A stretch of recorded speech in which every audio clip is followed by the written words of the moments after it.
तो दोस्तों मजा आ गया। इस साल आरसीबी आखिरकार फाइनल जीत ही गई और आईपीएल 2025 का खिताब अपने नाम कर लिया।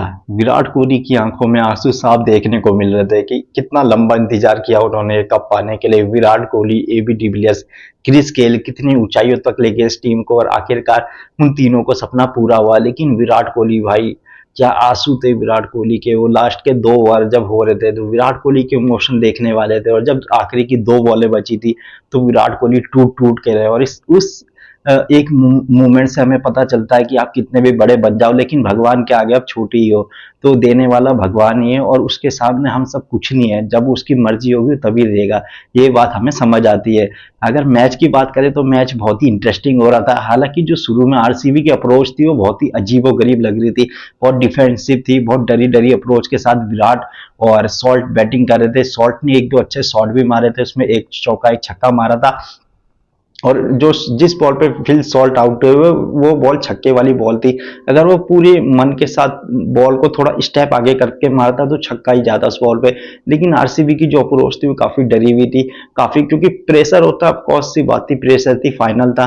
तो क्योंकि आरसीबी इतने सालों से जीती नहीं है तो प्रेशर तो ऑफकोर्स होगा ही। विराट कोहली ने कहा होगा कि संभल के खेलियो, तो इस कारण से फिल सॉल्ट वहां पे आउट हो गया। लेकिन विराट कोहली बहुत ज्यादा डिफेंसिव अप्रोच के साथ खेल रहा था। हालांकि मैं जानता भी हूँ क्यों खेल रहा था वो, क्योंकि इतने सालों का कप का इंतजार था और विराट कोहली को अपना विकेट बचाना था, क्योंकि इतने पास आके वो लूज नहीं करना चाहता था।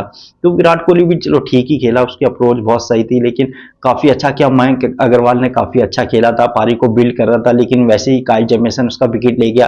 फिर उसके बाद रजत पाटीदार आया, बहुत अच्छा खेल रहा था, बहुत बढ़िया, उसने 2-3 छक्के मारे और फिर उसके बाद वो भी आउट हो गया। जैसे जैसे आरसीबी की बैटिंग आगे बढ़ रही थी वैसे वैसे उन पे ब्रेक लग जा रहा था। एक चीज से मैं बहुत डिसअपॉइंटेड था आरसीबी की बैटिंग में, कि आरसीबी जब अच्छा खासा चल रही थी, रजत पाटीदार के आउट होने के बाद उन्होंने रोमियो सेफर्ड को क्यों नहीं भेजा।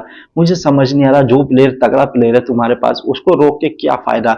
अगर जो तुम्हारे पास इतना खतरनाक हथियार, इतना बढ़िया फिनिशर है, तो तुम उसे पहले क्यों नहीं भेज रहे। जब 12 ओवर है, 13 ओवर है, कम से कम बंदे को 6 ओवर 7 ओवर मिले तो कम से कम वो 12 बॉलों में, 13 बॉलों में, 15 बॉलों में 50 रन मार दे तो टीम वैसे ही जीत जाती है। आरसीबी 220 230 हो जाते। उस बंदे को भी अगर तुम कम से कम 15-20 बॉल खेलने का मौका तो दो, तभी तो वो मारेगा। एकदम से किसी को भेजोगे तो वो एकदम से, तो ये तो है नहीं कि आते ही छक्का मार दे। एक आधा मार देगा, 2 मार देगा, 3 मार देगा, लेकिन फिर इतना वो इफेक्टिव नहीं हो पाता। तो इसलिए मुझे वहां पे लगा कि लिविंगस्टोन की जगह यहाँ पे रोमियो सेफर्ड को भेजा जा सकता था, या फिर अगर तुम्हें पारी को बिल्ड ही करना था तो कुणाल पांड्या को भेज सकते थे। पर रोमियो सेफर्ड को मुझे नहीं लगता कि कोई फायदा है कि 2-3 ओवर के लिए या 4 ओवर के लिए तो किसी ऐसे बंदे को, विस्फोटक बल्लेबाज को बचा के रखो, वो बेनिफिट नहीं है। मुझे लगता है ये जो ये बल्लेबाज होते हैं ना, आए और हिटिंग वाले, इनको 10 ओवर के बाद भेज देना चाहिए। 10 ओवर तक खेलने चाहिए डिफेंसिव बल्लेबाज, जो थोड़ा पारी को बिल्ड कर सके, रोक के खेल सके, और 10 ओवर के बाद आने चाहिए धुड़म धड़ाम वाले बल्लेबाज। ये टी20 का गेम होना चाहिए। तो वहां पे मुझे थोड़ा लगा कि वहां पे गलत अप्रोच आरसीबी ने कर दी है, और यही आरसीबी को खामियाजा यहाँ पे भुगतना भी पड़ा था, क्योंकि लिविंगस्टोन काफी ज्यादा स्ट्रगल कर रहे थे उस टाइम। विराट भी मान नहीं रहे थे, फिर बाद में एकदम से दबाव आया और विराट ने मानना चालू किया। विराट यहाँ पे आउट हो गए। और फिर कुछ देर बाद जितेश शर्मा ने जो आके मोमेंटम सेट किया और जो माहौल सेट किया, जितेश शर्मा ने सारी वाहवाही जितेश शर्मा ने लूटा। जो एक छक्का मारा बैकफुट पे पीछे की तरफ, जो काइल जेमिसन बार बार शॉर्ट बॉल मारे जा रहा था, उसे छक्का मारा, फिर एक सामने का छक्का मारा, वो मजा ही आ गया। जितेश शर्मा की बैटिंग देख के बहुत मजा आ गया आज के मैच में। और जितेश शर्मा ने वैसे ही किया। हालांकि जितेश शर्मा भी अनलकी रहा, वो भी आउट हो गया। और उसके बाद मुझे लगा था रोमियो सेफर्ड कुछ अच्छा किएगा। रोमियो सेफर्ड ने एक चौका एक छक्का भी मारा, बहुत बढ़िया, लेकिन लास्ट ओवर में जो मोमेंटम चाहिए था आरसीबी को वो नहीं मिल पाया, क्योंकि वहां पे उनके सारे बल्लेबाज लगभग आउट हो गए थे। और मुझे लगा था कि लास्ट ओवर कोई अच्छा खासा बल्लेबाज होता तो आरसीबी का स्कोर 205 के करीब पहुंच जाता, जो कि एक अच्छा खासा टोटल होता। मुझे लगा था 200 190 रन का जो स्कोर है वो काफी कम पड़ेगा पंजाब के लिए, और पंजाब मुकाबला जीत सकते। लेकिन मुझे ये भी था कि आरसीबी के जो बॉलर है वो काफी अच्छा है, क्योंकि पहले इन्होंने 2 बार पंजाब को हरा चुका है। तो कहीं ना कहीं पंजाब के मन में ये डर रहेगा कि आरसीबी से लीग स्टेज में 2 बार मुकाबला हारे। और कहीं ना कहीं वो उनका डर साफ देखने को मिला था। जब रणबीर सिमरन और प्रियांश आर्या बैटिंग करना है तो बहुत ज्यादा वो भी यहाँ पे घबराए घबराए खेल रहे थे, डिफेंसिव अप्रोच में बैटिंग कर रहे थे। और दोनों रन तो हालांकि दोनों ने मारे, लेकिन उतनी तेज तरार नहीं मारे जैसे मारने चाहिए थे।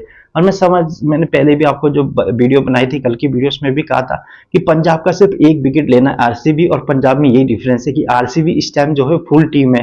अगर वहां पे विराट कोहली भी आउट हो जाता तो आरसीबी के बल्लेबाज संभाल लेंगे और पारी को बिल्ड कर देंगे, 170, 180, 190 के करीब वो मार देंगे। लेकिन पंजाब की टीम में अय्यर के अलावा कोई बल्लेबाज नहीं है जो ऐसा कि मार सके और आगे पहुंचा सके। हालांकि सुशांत सिंह ने बहुत अच्छा अप्रोच दिखाया, लास्ट में 60 रन मारे 30 बॉलों में, और मतलब एक तरीके से कह सकते हैं कि पारी को बिल्ड कर दिया, खींच दिया था। लेकिन उससे पहले जो बल्लेबाज है उन्होंने काम यहाँ पे खराब कर दिया था। और जैसा कि यहाँ पे देखने को मिला, हमें अय्यर आउट हुआ, अय्यर का विकेट यहाँ पे मिल गया सेफर्ड को, और मतलब वही इनका मेन बल्लेबाज था। हालांकि जॉस इंग्लिश क्या कमाल की बैटिंग कर रहा था, मतलब कि क्या छक्के मार रहा था यार वो, हर बॉल पे छक्का, मतलब उसकी बैटिंग देख के भी बहुत ही ज्यादा मजा आ गया था। अय्यर से ज्यादा इंपॉर्टेंट आज जॉस इंग्लिश लग रहा था मुझे, क्योंकि अय्यर तो आउट हो गया था, लेकिन इंग्लिश भी जब तक खेला था ऐसा नहीं लग रहा था कि पंजाब हार जाएगी, मुझे लग रहा था जीत जाएगी पंजाब। लेकिन यहाँ पे आरसीबी के साथ किस्मत थी और इतने सारे लोगों के प्यार था, क्योंकि जो भगवान जब देने पे आता है तो छप्पर फाड़ के देता है। इतने सालों में विराट कोहली कुछ नहीं जीत रहा था, लेकिन फिर अभी T20 world cup, one day world cup, champion trophy, Asia cup, और अब आईपीएल भी, तो मतलब भगवान को देना होगा, तो इसलिए विराट कोहली की किस्मत में उन्होंने ट्रॉफी दी। मैच बहुत बढ़िया था, बहुत सब कुछ सही चल रहा था। पंजाब कहाँ पे मैच हारा, पंजाब हारा यहाँ पे मैच उस एक ओवर के वजह से। कुणाल पांड्या का जो स्पेल था वो बहुत ही बढ़िया था, जहाँ पे उसने विकेट लिया।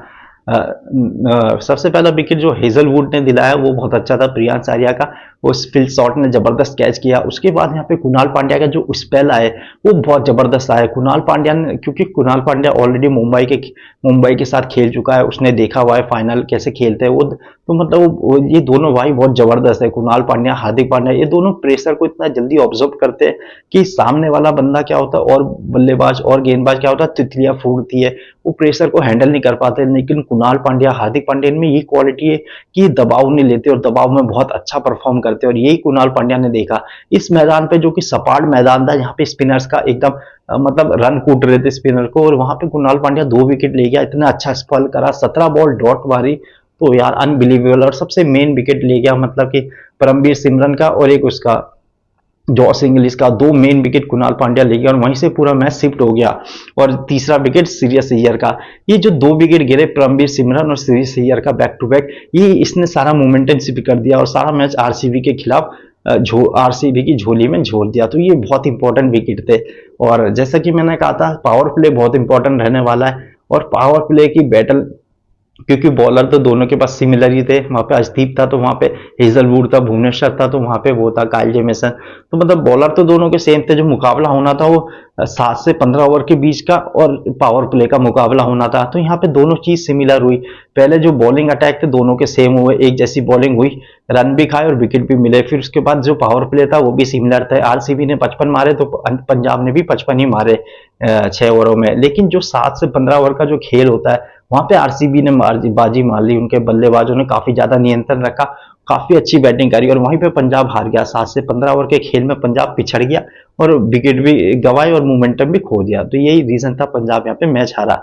Well done, good luck RCB, और आरसीबी फैंस को मेरा बहुत बहुत शुभकामनाएं। तो आई होप दोस्तों वीडियो पसंद आई है, चैनल को सब्सक्राइब करना, धन्यवाद।